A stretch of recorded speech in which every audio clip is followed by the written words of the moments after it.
शांति। बाबा के इस बेहद घर में पंजाब के शेर बच्चे, बाबा कहते हैं पंजाब के शेर बच्चे सेवा के लिए पहुँचे हैं। तो सबसे पहले आप सभी का बाबा के घर में बहुत बहुत स्वागत है।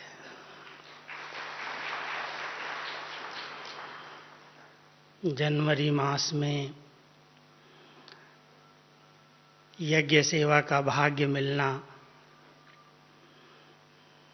कितना विशेष पार्ट है। ये बाबा का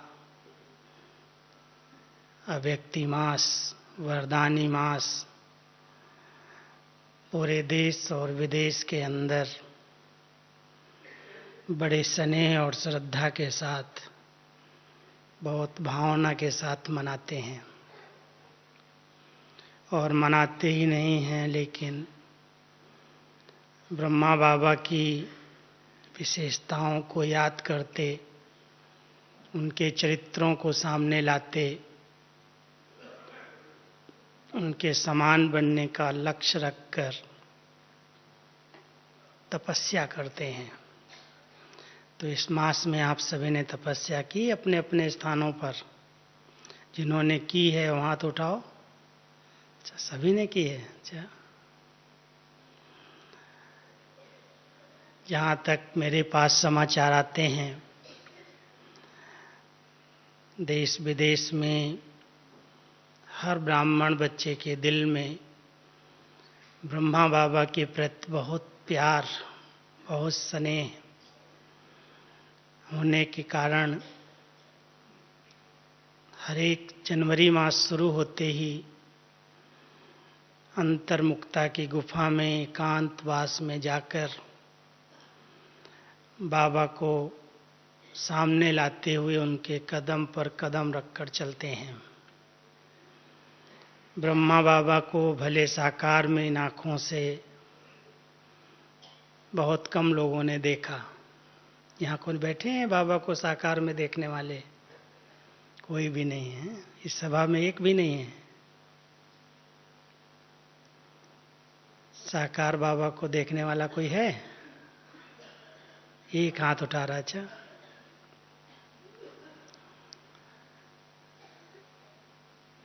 बाबा ने 32-33 साल तक साकार पार्ट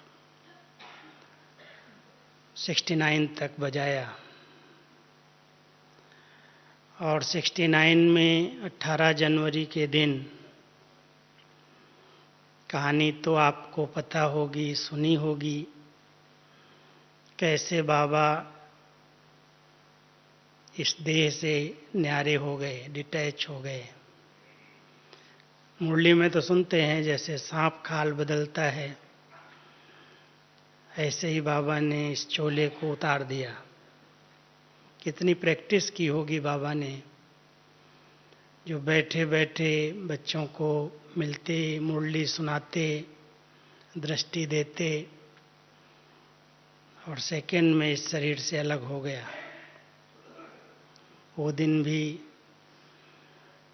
यादगार दिन है, 18 जनवरी का दिन।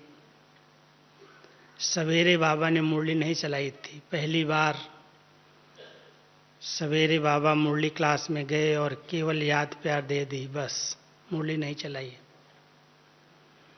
और सारा दिन सभी यज्ञ के जो भी कार्य थे वो सब पूरे किए। जितने बच्चों के पत्र आए थे सब पत्रों का उत्तर दिया, अपने हाथ से सब पत्रों का उत्तर लिखा। लाल पेंसिल बाबा की और बड़े बड़े अक्षर, सिंधी में ही बाबा लिखते थे। और उसके बाद बहनें उसमें हिंदी अथवा सिंधी में भी लिखती थी दोबारा बाबा के अक्षर के नीचे, जिससे सभी को पढ़ना सहज हो। क्योंकि बाबा तो बहुत बड़े बड़े अक्षर लाल लाल पेंसिल से लिख करके एक ही 2 ही लाइन में सारा पत्र भर जाए, ऐसे थे। तो जितने भी पत्र आए थे सब पत्रों का उत्तर दिया। और आपको मालूम होगा कि उस समय दादी प्रकाश मणि, उनको तो बहुतों ने देखा होगा। जिन्होंने दादी जी को देखा है हाथ उठाओ, तो बहुत हैं, लगभग सभी ने देखा है। 2007 में दादी अव्यक्त हुई, लेकिन 2007 के पहले वाले जो बाबा के बच्चे हैं उन सब ने दादी की पालना ली है, दादी को देखा है। तो दादी बॉम्बे में रहती थी, गाम देवी सेंटर पर, और वहाँ से ग्रुप लेकर के मधुबन में आई थी जनवरी महीने में। तो बाबा ने दादी को कहा, बच्ची अगर कोई सेवा नहीं है तो तुम यहाँ रुको थोड़ा दिन, पार्टी को भले भेज दो। तो दादी जी ने 16 तारीख को पार्टी को रवाना कर दिया और खुद रुक गई। बाबा ने उनको 2 दिन में पूरा यज्ञ क्या है, कैसे चलता है, क्या क्या कहाँ पर हो रहा है,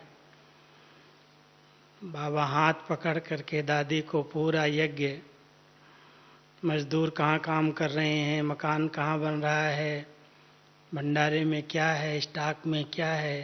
दादी समझ नहीं पा रही थी कि इतने सालों से मैं बाबा के पास आती हूँ और बाबा कहता, बच्ची अभी रिफ्रेश हो गई, बादल भरे, अभी जाओ। और इस बारी बाबा ने बिठा लिया अपने पास और सब पे एक एक चीज दिखा रहा है, क्यों ऐसा कर रहा है। तो दादी जी को बाबा ने पूरे यज्ञ की सारी जानकारी दे दी।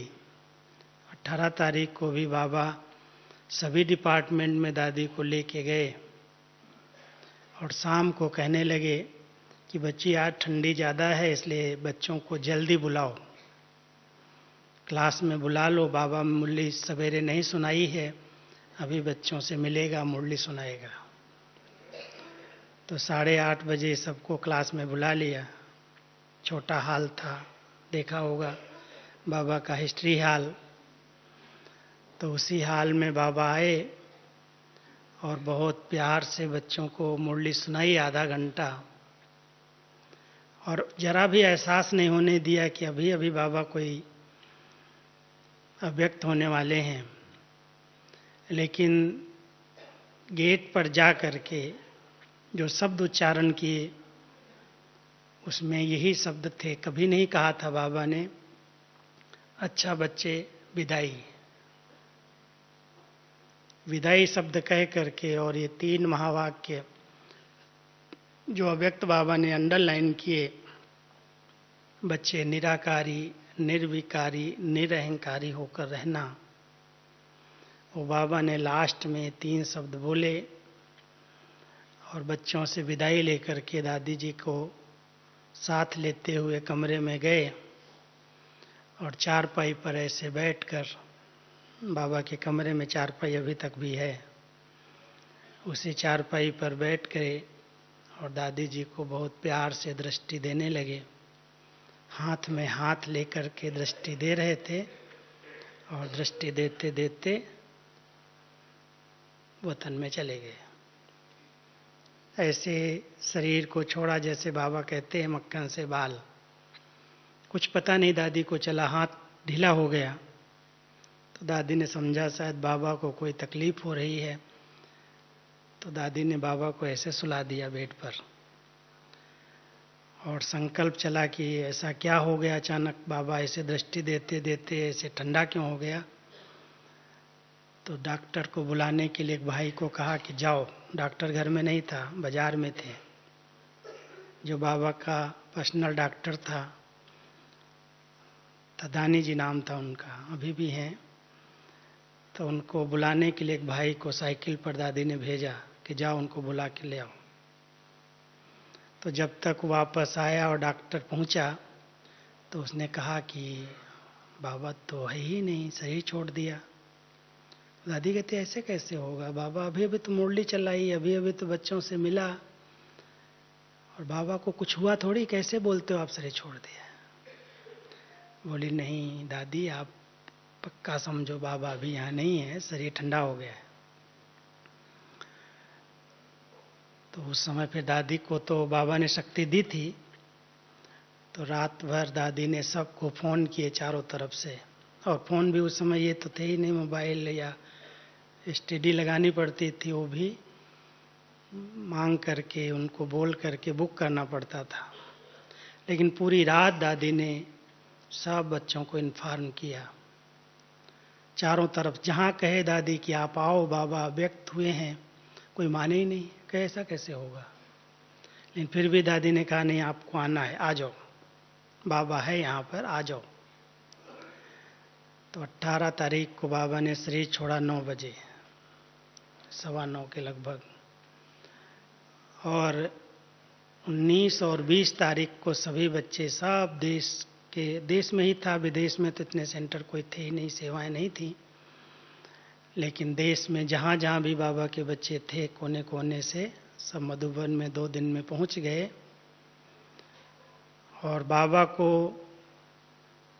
पाठ पक्का कराना था, तो जब भी दादी संदेशी को बाबा के पास भेजती थी, 3 संदेशियाँ थीं उस समय मधुबन में। गुलजार दादी भी थी, आ गई थी, संतरी दादी थी जो बहुत बाबा की फेवरेट संदेशी थी, और सील दादी थी। बाबा तीनों को समय पर समय दादी बार बार कहती थी जाओ बाबा को पूछो कि क्या हुआ है, अब क्या करना है। और ऊपर कोई संदेशी को ऊपर बाबा मिलता नहीं था। गुलजार दादी को एक बार बाबा ने दिखाया, ऊपर लिखा है ड्रामा। ऊपर बाबा ने दिखा दिया, बच्ची ड्रामा। क्या है ड्रामा? तो बाबा कह रहा देखो बच्चे जो है। तो सबके अंदर बहुत सारे प्रश्न थे। क्या प्रश्न होंगे? मैं उस समय मधुबन नहीं था, लेकिन मेरे परिवार के सभी सदस्य ज्ञान में थे और बचपन था मेरा। लेकिन घर में 4-5 दिन के बाद एक कार्ड मिला जिसमें लिखा था कि बाबा ने शरीर छोड़ा है। तो पिताजी और हम सब आपस में बैठे यही चर्चा कर रहे थे, अब बाबा चला गया, अभी मुरली कहाँ से आएगी, अभी कैसे चलेगा, मधुबन में कौन जाएगा, किससे मिलने जाएगा, मम्मा भी चली गई, बाबा भी चला गया। तो ऐसे ही सभी ब्राह्मणों के दिल में, मन में ये प्रश्न थे कि अब क्या होगा आगे, क्योंकि बाबा ने कुछ बताया तो था ही नहीं। तो बाबा ने फिर संदेशी को सब प्रोग्राम दिया कि ऐसे ऐसे संस्कार करो। तो सभी ने निर्णय लिया कि पांडव भवन में ही, जहाँ बाबा खेलते थे, बैडमिंटन खेलते थे, वहाँ ही संस्कार करना है। तो उसके बाद उसके लिए बहुत छुट्टी लेने में मेहनत लगी। जगदीश भाई थे, दूसरे थे, तो वहाँ की छुट्टी ली और 21 तारीख को बाबा के शरीर को, रथ को सजा करके गाड़ी में पूरे आबू की परिक्रमा दिलाई और उसके बाद संस्कार हुआ। फिर जैसे नियम अनुसार जब कोई का भोग शरीर छोड़ता है, संस्कार होता है, तो पहले भोग लगता है। तो उस दिन गुलजार दादी को बड़ी दादी ने बाबा के पास भेजा, कहा कि अब भोग तुमको लगाना है, जो संदेश है वो लेके आओ। तो गुलजार दादी बाबा के पास गई और बहुत देर तक बाबा के पास वो तन में रही। फिर बाबा स्वयं गुलजार दादी के तन में 21 जनवरी शाम को पहली बार अव्यक्त पाठ की शुरुआत हुई। और जब बाबा आए तो बहुत देर तक सब बच्चों को शक्तिशाली दृष्टि देते रहे, जैसे सबको भान आया बाबा आ गया है, बाबा ही है। और दृष्टि देने के बाद फिर बाबा ने अव्यक्त महावाक्य उच्चारण किए और उन महावाक्यों में आगे कैसे यज्ञ चलेगा, मुरली कैसे रिवाइज की जाएगी, और अब ज्ञान सूर्य और ज्ञान चंद्रमा जब गुप्त होते हैं तो सितारे चमकते हैं, और ये सितारे अभी बाबा को प्रत्यक्ष करेंगे, ऐसी बाबा ने मुरली चलाई। और सब डायरेक्शन दिए, दीदी और दादी के ऊपर कलश रखा और उसी समय निमित्त बनाया कि ये दोनों अभी सभी को साकार रूप में पालना देंगी, और जब भी कहेंगी तो बाबा तो हाजिर है। बाबा ने सिर्फ ड्रेस चेंज की है, कमरा बदली किया है, स्थूल वतन को सूक्ष्म वतन में चेंज किया है। इसलिए जब बच्चे बुलाएंगे तब बाबा आएगा, और जिस रथ को मुकर्रर करेंगे उस रथ में ही आएगा। तो बाबा को दादी का रथ मुकर्रर हुआ, और तब से लेकर के अभी 45 वर्ष पूरे हो गए। अभी आप सब 46वें वर्ष में बाबा से मिलेंगे, अव्यक्त बाबा से। 18 जनवरी 2014 को 45 साल पूरे हो गए। कैसे बाबा ने पालना की है, मैं तो बाबा की अव्यक्त पालना को 42 वर्षों से इन आँखों से देखा है, और सिर्फ देखा नहीं है, लेकिन बाबा ने जितना बोला है, जो कुछ बोला है, वो सब इन्हीं हाथों से लिखा है। कितना बोला होगा बाबा ने, आप बता सकते हो? जितनी किताबें हैं इतना नहीं बोला है। एक एक बच्चे से बाबा बहुत देर देर तक बात करते थे, वरदान देते थे, उनका हाल चाल पूछते थे। जब तक ओम शांति भवन नहीं बना तब तक पहले गद्दी पर बाबा आते थे, कमरे में भोग नहीं लगते थे, भोग सामने नहीं रखते थे। उसके बाद छोटे हाल में भी ऑफिशियल जब ग्रुप आता था तब भोग लगाती थी दादी, फिर बाबा आते थे। और जब हम मधुबन निवासी मिलते थे तो गद्दी पर ही बाबा को बुला लेते थे, और साधारण रीति से बाबा आकर के सब बच्चों से मिलते रहते थे, डायरेक्शन भी देते थे, हाल चाल भी पूछते थे, डिपार्टमेंट के बारे में पूछते थे, कैसे चलता है, क्या कर रहे हो, क्या क्या है, कुछ ज़रूरत है, माना सब बातें जैसे कोई बाप अपने बच्चों से पूछता है, ऐसे ही बाबा का अव्यक्त पाठ चलता था। और दीदी दादी का बड़ा अधिकार था, कोई भी बात पूछनी हो, कहीं भी सेवा हो, कहीं प्रोग्राम हो, बाबा से पूछो, बाबा को पूछो। गुलजार दादी को भेजती थी और बाबा आते थे या संदेश दे देते थे। तो संदेश के द्वारा भी कितनी पालना हुई है, और बाबा के अव्यक्त पाठ के द्वारा भी हम सब देख रहे हैं कितनी रचना वृद्धि को प्राप्त हुई है। उस समय हजारों में थे, अभी लाखों में लोग हैं, बाबा के बच्चे हैं। हजारों में ऐसा था कि जब बाबा अव्यक्त हुए तो उस समय भी पूरे भारत में 108 सेंटर भी नहीं थे, और अभी तो हजारों गीता पाठशालाएं हैं, उप सेवा केंद्र हैं, सेवा केंद्र हैं सर्टिफिकेट वाले। 9000 के ऊपर तो बाबा के केंद्र बने हुए हैं। देश विदेश में 135 देशों में सेवाएं चल रही हैं, और बाबा के समय में तो साकार में जो बाबा ने कहा था उसका प्रैक्टिकल स्वरूप अभी दिखाई दे रहा है। साकार के उच्चारे हुए सभी महावाक्यों को हमारी दादियों ने हूबहू जैसे बाबा ने कहा उसको प्रैक्टिकल करके दिखाया। तो दीदी और दादी की ऐसी जोड़ी बनी जो कहते थे शरीर दो हैं, आत्मा एक है।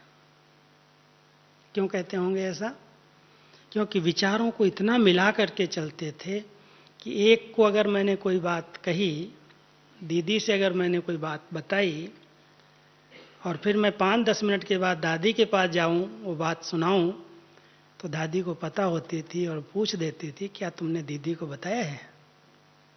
जब दीदी को बता दिया है तो दादी कोई दूसरी बात का निर्णय नहीं लेने वाली है।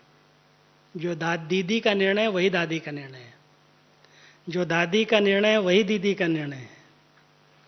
इसलिए कोई भी बात को दीदी को बताया तो दादी को पता है, दादी को बताया तो दीदी को पता। इतना कम्युनिकेशन था नज़दीक, और बहुत प्यार से यज्ञ की पालना करते हम लोगों के साथ।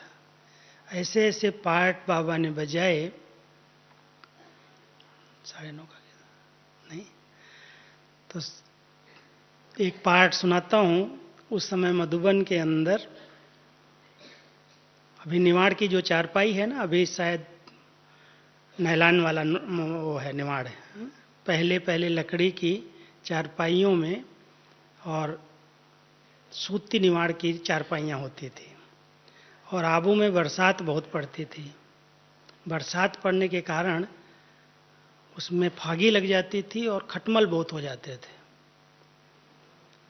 बहुत बरसात पड़ती थी, फाग होती थी, तो जब बरसात की सीजन पूरी हो जाती थी तो सब चारपाइयाँ खुलवाते थे दादी। और मजदूर तो थे नहीं, हम ही लोग थे, थोड़े से भाई बहनें भी थोड़ी सी।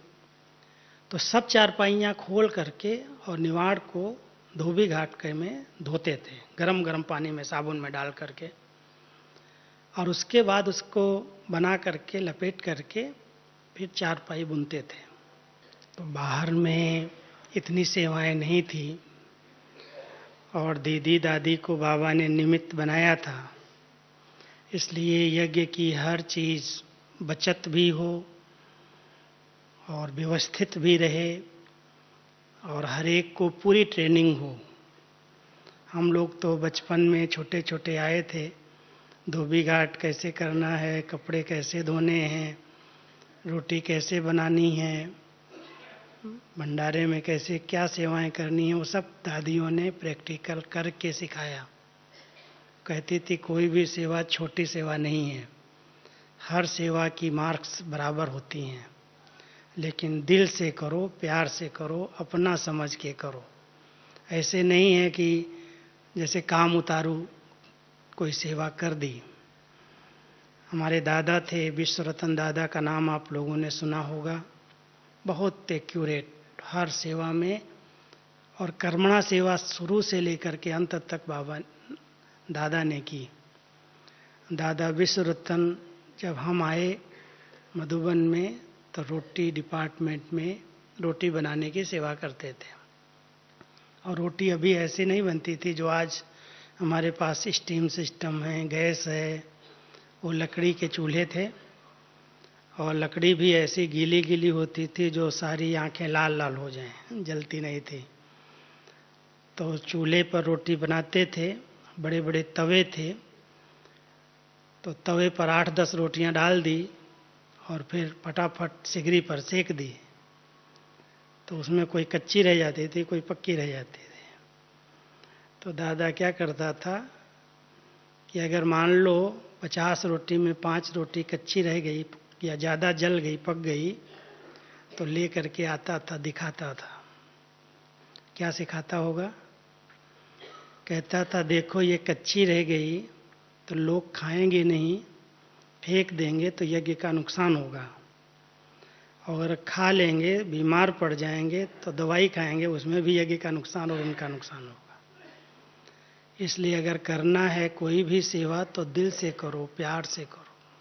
जल्दी जल्दी क्यों करते हो? नुकसान करके और काम उतारने के लिए सेवा नहीं है।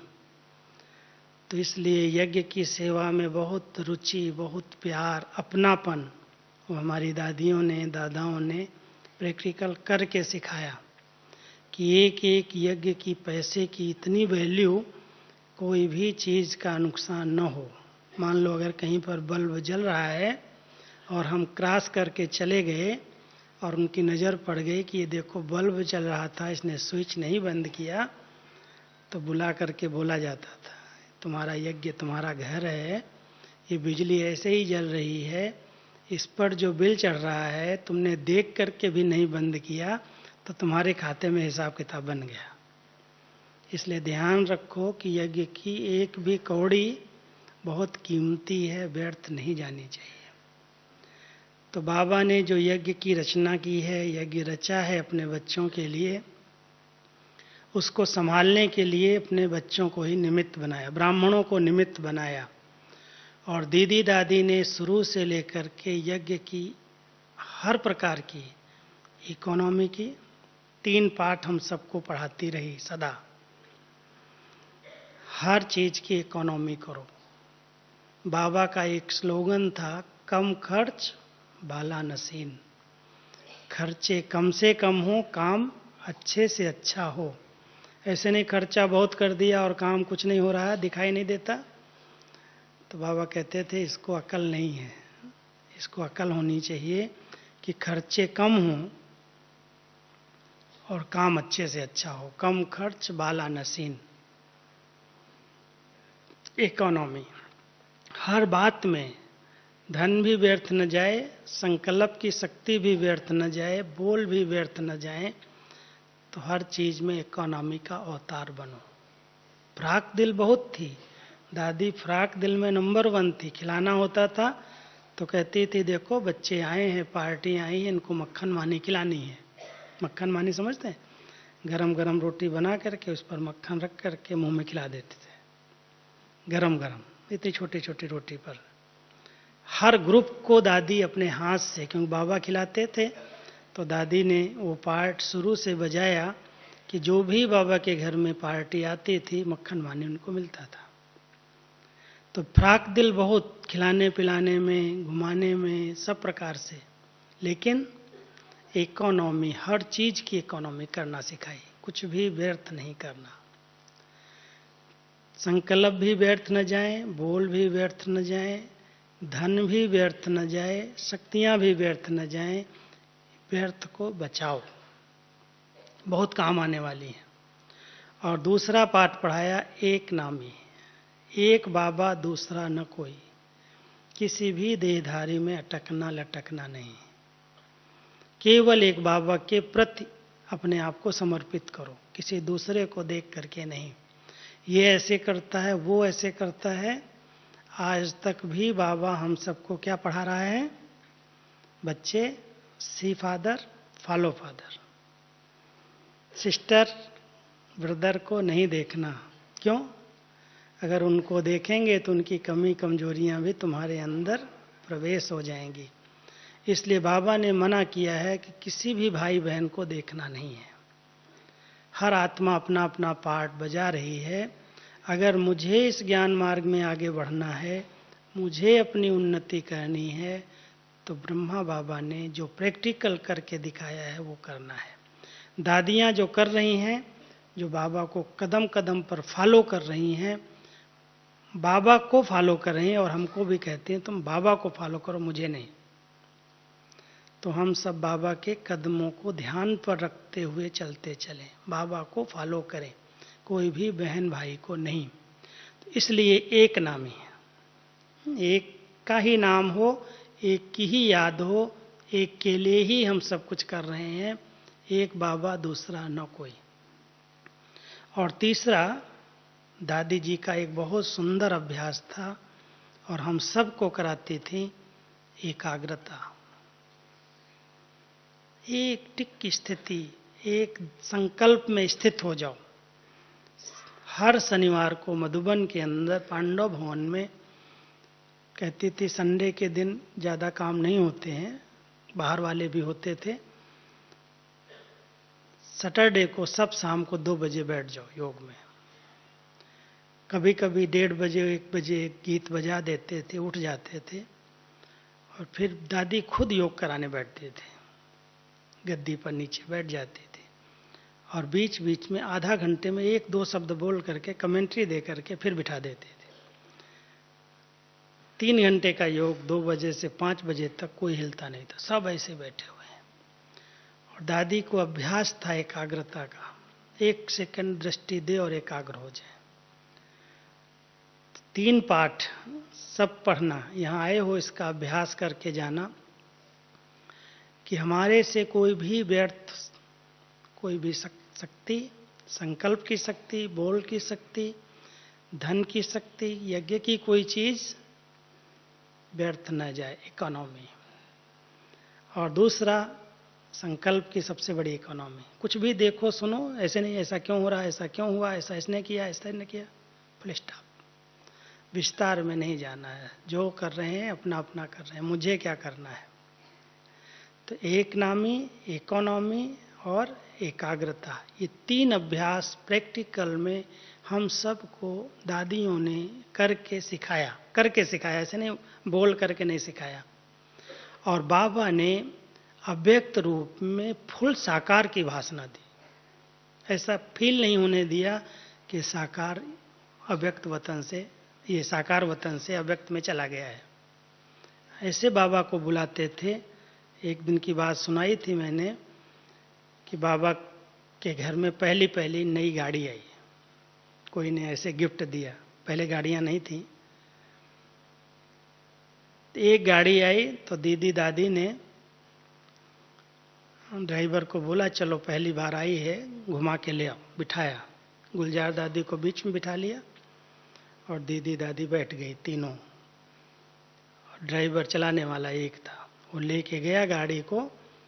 और जब उस साइड में अनादरा पॉइंट की तरफ पहुंचे तो वहाँ गाड़ी खड़ी कर दी और बोलती हैं गुलजार, गुल दादी गुल बोलती थी गुलजार दादी को, गुल बाबा के पास जाओ और बाबा को बोलो नई गाड़ी आई है, इसका उद्घाटन बाबा को करना है। और दादी इतना सीधी, इतनी सरल, दादी ने कहा माना, दादी गई बाबा के पास। और बाबा के पास दादी गई, वहीं पर ही खड़ी खड़ी गाड़ी में ही, गाड़ी में बैठे बैठे ही, और बाबा आ गए। और बाबा ने हिसाब दृष्टि दी, बच्चों को बोला अच्छा बच्चे कोई बात नहीं। बाबा को बुलाया, बाबा ने देख लिया, अभी आप लोग भले यूज करो इसको, उद्घाटन कर दिया। कहने का भाव ये है कि बाबा को हर समय, जैसे साकार में बाबा थे ऐसे ही अव्यक्त रूप में भी बाबा ने अपना पार्ट प्ले किया। और पूरा ही 45 साल से हम लोग देख रहे हैं कि बाबा ने अथक बन करके सबकी पालना की। पहले शुरू में सबसे बड़ा परिवर्तन तब आया, धीरे धीरे परिवर्तन मैं देख रहा हूं। जब तक छोटा हाल था, मेडिटेशन हाल नहीं था, तब तक बाबा एक एक बच्चे को बहुत समय देते थे, मिलते थे, बैठ जाते थे आकर के और बुला बुला करके मिलते थे सबको। कोई सोया हो उसको भी बोलते थे बच्चे को उठा के ले आओ, बात करेंगे, मिलेंगे। तो बाबा कमरे में जब तक आए तब तक तो रात रात भर बच्चों से, मधुबन वालों से ही मिलते रहे। पार्टी कोई 50-100 आ गए तो उनसे मिलते थे। फिर मेडिटेशन हॉल बना, वहाँ भी एक एक से बाबा बात करते थे, मिलते थे। फिर ग्रुप में मिलने लगे। जब ओम शांति भवन बना तो बड़ा हो गया, तो उसके बीच में फिर कुछ व्यक्तिगत भी मिलते थे, फिर ग्रुप से भी मिलते थे। तो एक बार की हंसी की बात आपको सुनाता हूँ। मेडिटेशन हॉल में बाबा आए थे और 7-8 लोग बाबा के सामने ऐसे खड़े हो गए, मिलने के लिए खड़े कर देते थे। और मैं बाजू में ही लिखता था बैठ करके, क्योंकि उस समय टेप रिकॉर्ड या टाइप नहीं था, कंप्यूटर नहीं था। तो मैं लिख रहा था, मेरे साथ 2 भाई, एक माइक वाला बैठा था, एक ऐसे ही बैठा था, 3 जने हम बैठे थे। और बाबा मुरली चला रहे, पार्टी के साथ बात कर रहे थे। उसमें एक भाई को पता नहीं क्या हो गया, नशा चढ़ गया और खड़े खड़े ऐसे ही सीधा बाबा के ऊपर गिर गया। हम लोगों को पता नहीं चला, लेकिन आवाज़ हुई, क्योंकि माइक तो होता है, तो माइक की आवाज़ हुई जोर से। वैसे ही गिर गया और हाथ के ऊपर सीधा गिरा जा करके, ऐसे बाबा का हाथ था। तो बाबा ने बोला बच्चे उठाओ उठाओ उठाओ, 2-3 बार ऐसे बोला। तो जब तक हम लोग दौड़ करके सब पहुँचे, उसको उठाएं, तब तो चोट तो लगी होगी ना हाथ में। तो बड़ी मुश्किल से उसको उठा करके, एक भाई मेरे पास बैठा था, पंजाब का ही था, वो फटाफट उसको उठा के गोदी में बाहर लेके चला गया। तो हम लोगों ने सोचा अभी बाबा को लगा तो जरूर होगा, इतनी जोर से गिरा है, हाथ तो दादी का है। तो एक हमारे पास नर्स बहन थी, वो दौड़ करके दवाई कुछ लेके आई, हडोमस। बाबा ने कहा नहीं बच्ची, कुछ नहीं हुआ, कुछ नहीं, कुछ नहीं। और बाबा के पास एक शॉल थी, ऐसे बाबा ने हाथ को ऐसे रख लिया। अब बाबा फिर से पार्टी से मिलने लगा और 2 घंटे तक, 2-3 घंटे और बाबा ऐसे बैठा रहा। तो नेचुरल है, हाथ पर तो जोर से लगा था, तो हाथ सूज गया एकदम। और बाबा अपना मस्ती से मुरली चलाता रहा, बच्चों से मिलता रहा। पार्टी अंत तक मिला, सबसे मिल करके पूरा किया। फिर दादी चली गई, बाबा चले गए, दादी आ गई। दादी जब आई तब तो दादी को तो दर्द महसूस होगा ना, तो कमरे में जब गई तो देखा कि हाथ बहुत सूज गया है, चोट लग गई है। तो उसको पट्टी किया, बांध दिया, दवाई लगाई। दादी ने कहा ये क्या हो गया? शाम को जब मैं बाबा के पास गई थी तब तो ये था नहीं, अभी ये क्या हो गया? तो सुबह सुबह हम लोग मिले दादी को जाके, हमको तो पता था दादी को लगा तो जरूर होगा। तो दादी की पट्टी बंधी थी। हमने दादी ये क्या हुआ है? तो दादी कहती मुझे तो पता नहीं। अब समझ सकते हो, बाबा अपना पार्ट बजा रहा है, लेकिन दादी फिर भी साकार में नहीं आई। और सुबह इतना जोर से दिखा, मैंने बंधी ये पट्टी। दादी कहती मुझे कुछ पता नहीं। फिर हम लोगों ने सुनाया कि दादी ऐसे ऐसे एक भाई ग्रुप में बाबा मिल रहे थे, तो ऐसे ही अचानक आपके ऊपर गिर गया। तो बोला आप लोगों ने क्यों नहीं उठाया? जब तक उठाएं तब तक तो गिर गया था, अब क्या कर सकते हैं। तो उसके बाद वो पार्ट भी खड़े वाली ग्रुप का मिलना बंद हो गया। खड़े होकर के कोई नहीं मिलता था, फिर सामने बैठा के मिलना। ऐसे चेंज होता गया पार्ट। और फिर 88 में जब दादी को बड़ा ऑपरेशन कराना पड़ा, उसके पहले वो चेंज बहुत बड़ी चेंज है, क्योंकि उसके बाद बाबा ने एक एक को मिलना बंद किया। 88 में मार्च में बाबा ने ही संदेश भेजा कि मधुबन निवासियों को आज बाबा पर्सनल मिलेंगे। तो हम मधुबन में उस समय 120 भाई थे और करीब 40-50 बहनें थी। तो सबने सोचा कि 150-200 लोग हैं, रात भर में मिल लेंगे। लेकिन बाबा ने एक एक को इतने वरदान दिए, इतने वरदान दिए, जो 120 भाई, उसमें मेरा टर्न सुबह 7 बजे आया मिलने के लिए लास्ट, क्योंकि मैं लिख रहा था सबका। तो जब मैं बाबा से मिलने गया, हमने कहा आप बाबा बहनों से मिलेगा या नहीं? तो बाबा ने कहा नहीं, बस फिर दोबारा देखेंगे। अभी तक दोबारा नहीं हुआ, बहनें रह गई। लेकिन 120 भाइयों को जो रात भर बाबा मिला, ये बात इसलिए मैं सुना रहा हूं, कई लोगों के मन में प्रश्न उठते हैं कि वरदान कैसे बनते हैं। मुरली के नीचे जो वरदान शुरू किए, तो वो रात थी जो बाबा ने 120 भाइयों को इतना बोला, इतना महावाक्य उच्चारण किए, जो मैं रात भर में कई डायरियां भर दी, मतलब मोटी डायरी बन गई। और सुबह जब टाइप किया उसको दूसरे दिन, तो दादी को मैंने बोला दादी आज तो बाबा ने इतना बोला है जो ये किताब एक ही दिन में बन जाएगी। बोली किताब थोड़ी बनानी है, क्योंकि दादी को बड़ा ध्यान रहता था सब ब्राह्मणों की पालना का। तो बोली केवल आप लोगों को ये वरदान दिया क्या बाबा ने? ना दादी, बाबा ने वरदान तो मधुबन निवासियों को दिया है। कहती नहीं, तुम इसको ऐसे सेट करो जो हर मुरली के नीचे इस वरदान को भेजना शुरू करो, वरदान का रूप दे करके। क्यों बाबा तो ऐसे ही घरेलू रूप में बात किया था।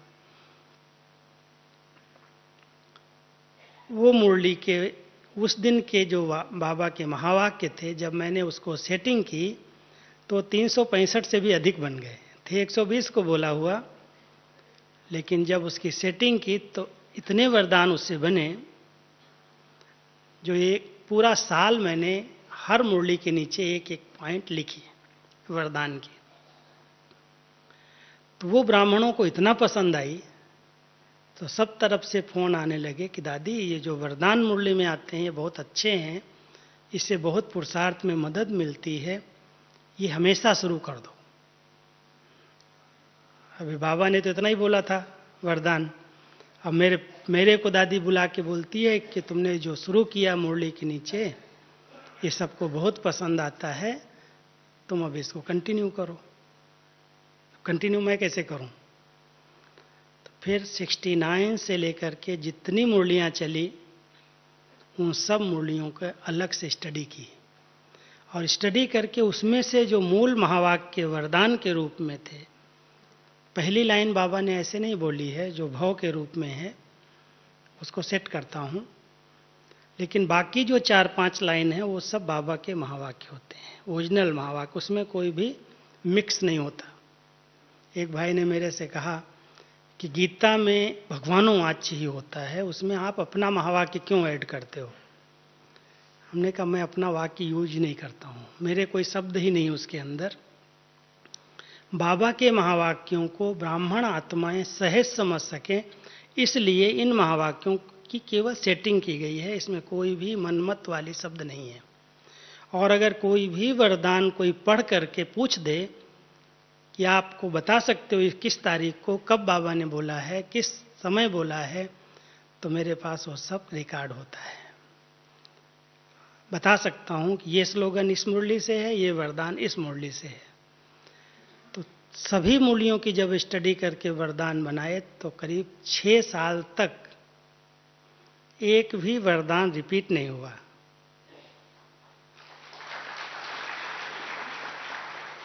हर मुरली के नीचे आना शुरू हो गया। अभी तो रिपीट करना पड़ता है क्योंकि काफी समय हो गया है। सभी मुरलियों से इसेंस के रूप में वरदान लिखे गए। आपको अच्छे लगते हैं ना सबको वरदान?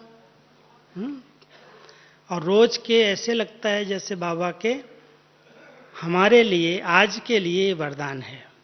अगर कोई ब्राह्मण आत्माएं उस भावना से प्यार से पढ़ती हैं, मनन करती हैं, चिंतन करती हैं, तो आने वाली हर परिस्थिति का उत्तर उस वरदान से उन्हें मिल जाता है। तो बाबा का ये वरदान मुझे वरदान निकालने के लिए मिला, और उस दिन से लेकर के आज तक अभी तक वरदान चल रहे हैं मुरलियों में। 88 की ये बात है। लेकिन बाबा ने व्यक्तिगत मिलना उस समय से बंद किया। कैसे मिले फिर बाद में? जोन को सामने बुलाते थे, पूरा जोन। जैसे पंजाब आया तो पंजाब वालों को बाबा कहेगा इनको आगे बिठाओ, पंजाब वालों को यहाँ खड़ा कर दो अपनी अपनी सीट पर, और फिर बाबा मुरली चलाते उनके लिए बोलते। तो ऐसे करके बाबा ने मिलने की विधि को चेंज किया। और अभी तो आप देख रहे हो शिक्षा देने का पार्ट पूरा हो गया। अभी तो सिर्फ बाबा प्यार से प्रेम से बच्चों को अनुभव कराता है कि बाबा का पार्ट ऐसे चलता है। लेकिन 45 साल में जो वेदों का, शास्त्रों का इसेंस, जो पूरा सार सुनाया है, अगर उस पर चिंतन किया जाए, आज की मुरली पर अगर आप ध्यान देंगे, 77 की मुरली थी, कितनी गहरी शिक्षाएं हैं। सूक्ष्म पाप क्या है, विकर्म क्या है, रायल विकर्म क्या है, बाबा ने आज एक ही शब्द में कह दिया कि कई बच्चे बाबा के महावाक्यों को लेकर के बाबा को ही वो बात देते हैं कि बाबा आपने ही तो कहा है 8 ही पास होंगे, बाबा आपने ही तो कहा है महारथी कोई कोई हैं, बाबा आपने ही तो कहा है ब्रह्मा बाबा कोई माया आती, मेरे को आ गई तो क्या हुआ। माना बाबा की बात को, बाबा के महावाक्यों को बाबा तक पहुंचा रहे हैं। ये बहुत रायल विकर्म है, पाप है। बाबा ने इसलिए नहीं कहा था कि बच्चे इसको ढाल बना करके अलबेले बन जाना। बाबा ने इसलिए कहा था कि मेरे बच्चे त्रिकालदर्शी बने, कभी दिल शिकस्त न हो, कभी निराश न हो, लेकिन विजयी बन करके दिखाएं। माया तो सबके सामने आती है, युद्ध तो सबके सामने है, संस्कार हर एक के आगे हैं, लेकिन जैसे बाबा कहते थे कि माया आती है, लेकिन विजयी बन करके दिखाया, नंबर 1 चले गए। ऐसे आप बच्चे भी अलबेलेपन की भाषा को यूज नहीं करो। ये बाबा ने जो ज्ञान दिया है वो अपने बच्चों को त्रिकालदर्शी बनाने के लिए दिया है। कई बाबा के महावाक्यों को लेकर के ठहरती कला में चले जाते हैं। बाबा चाहता, उस समय चाहता था चढ़ती कला तेरे भाने सबका भला। वो चढ़ती कला का ज्ञान था 77 में, और आज का समय है जब बाबा कहता है उड़ती कला। चढ़ने से भी थक जाओगे, हांफने लगोगे। अभी हांफने और थकने का समय नहीं है, मेहनत करने का समय नहीं है। अभी बाबा की मोहब्बत में, प्यार में समा जाओ और उड़ती कला का अनुभव करो। उड़ने के लिए बहुत रिफाइंड पेट्रोल, बहुत अच्छे पंख चाहिए। अगर कोई ब्राह्मण चढ़ती कला में आना चाहते हो, चढ़ती कला का समय वो था, उस समय बाबा कहता था बच्चे आप चढ़ती कला में हो, ठहरना नहीं, रुकना नहीं, चलते चलो। अब कहता है बच्चे अब कहीं भी बैठना नहीं, कोई डाली को पकड़ना नहीं, उड़ते चलो। तो हम सबको बाबा अभी उड़ती कला में उड़ा रहा है, और उसके लिए कहता है इस देह की डाली को पहले छोड़ो, फिर संबंधों की डाली को छोड़ो, फिर पदार्थ वैभवों की डाली को पकड़ के बैठा है, मेरे मेरे की डाली पकड़ के बैठा है, मेरी सेवा, मेरा जोन, मेरे सेंटर, मेरा स्टूडेंट। बाबा कहते हैं सब मेरे मेरे की डालियां हैं, बच्चे इनको छोड़ो तो छूटो। कोई भी मेरापन आपको फंसा देगा, फेरे में ले आएगा। इसलिए अगर उड़ती कला में उड़ना है तो बाबा के महावाक्य याद रखना, मैं और मेरा कहीं पर भी अटका और लटका न दे। कहीं भी मेरेपन की जंजीर बहुत सूक्ष्म है, फंसना नहीं, कुछ भी मेरा नहीं, सब कुछ तेरा। तो जब हम बाबा को सब कुछ समर्पित कर देते हैं, बुद्धि भी समर्पित कर देते, इसका भी अहंकार ना आए। ऐसे नहीं मेरी बुद्धि बड़ी अच्छी है, मेरा चिंतन बड़ा अच्छा है, मेरा लेक्चर बड़ा अच्छा है, मेरी इन्वेंशन बहुत अच्छी है, मेरी प्लानिंग बहुत अच्छी, बहुत सारी बातें हैं मेरीपन की। इसलिए बाबा कहता बच्चे, ये सूक्ष्म मैं और मेरेपन से मुक्त होकर के अब समय है, हर डाली को छोड़ करके 1 सेकेंड में फुल स्टॉप लगाओ और बाबा के पास आ जाओ। हैं पंख सबको, उड़ सकते हैं सभी, उड़ते हो सभी। कितनी अच्छी विधि बाबा ने बताई है बच्चे, बीच बीच में 1 सेकेंड के लिए संकल्पों को ब्रेक दे दो, भ्रकुटी आसन पर बैठ जाओ। पहले आसन पर बैठना तो पड़ेगा ना उड़ने के लिए, तो अपने भ्रकुटी आसन पर बैठो, संकल्पों को ब्रेक दो और बाबा कहो, दिल से कहो मेरा बाबा, और बाबा के पास आ जाओ। तो दादियाँ भी यही प्रैक्टिस कर रही हैं और हम सबको भी करा रही हैं कि अब अंत समय है, कोई भी समय अचानक कुछ भी हो, उसके पहले इस विदेही स्थिति का, शरीरी स्थिति का अच्छे से अच्छा अभ्यास करो। तो आप सभी अभी 7-8 दिन मधुबन में रहेंगे, शांतिवन में सेवाएं करेंगे, लेकिन सेवा करते एक अभ्यास जरूर करना। करेंगे सभी? रूहानियत में रहें। माना रूहानियत में रहना, माना रूह को देखकर, आत्मा को देखकर आत्मिक स्थिति में रहकर बात करना। जितना आत्मिक स्थिति का अभ्यास करेंगे ना, आप देखेंगे बहुत हल्के रहेंगे, कोई बोझ नहीं। आत्मा ही हल्की, हल्की भी है, लाइट भी है, जो प्रकाश स्वरूप भी है। तो सेवाएं करते हुए चेहरे से, बोलने से, दृष्टि से रूहानियत दिखाई दे। तो जहाँ रूहानियत है, जहाँ ईश्वरीय स्नेह है, जहाँ मन बुद्धि की दिव्यता और स्वच्छता है, वहाँ सेवा में सफलता है। तो इसलिए अभी 7-8 दिन में बहुत अच्छी कमाई करके जाना, भरपूर हो करके।